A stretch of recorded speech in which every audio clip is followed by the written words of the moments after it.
एकनाथ शिंदे यांनी महाराष्ट्रातील पावसाळी अधिवेशन सोडून दिल्ली गाठली। तिथे ते अमित शहांसारख्या केंद्रातील काही महत्त्वाच्या नेत्यांच्या भेटी घेत आहेत।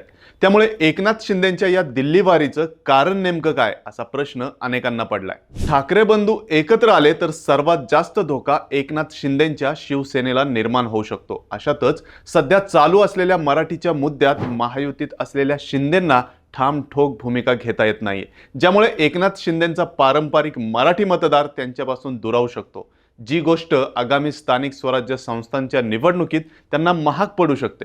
त्यामुळे एकनाथ शिंदे मराठीच्या मुद्द्यावरून महायुतीपेक्षा वेगळी भूमिका घेऊ शकतात। तसेच गेल्या काही दिवसांपासून महायुती एकीकडे आणि शिंदेंची शिवसेना दुसरीकडे अशी स्थिती पाहायला मिळते।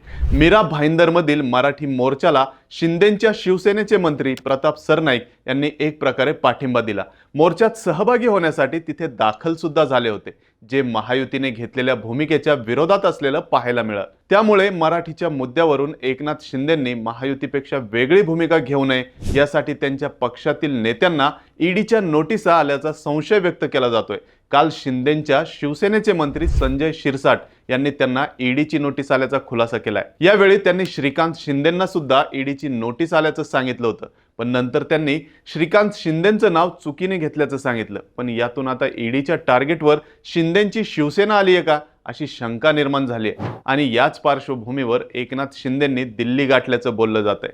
तर यावर तुमचं मत काय? खरंच महायुतीत शिंदेंची कोंडी होतीये का?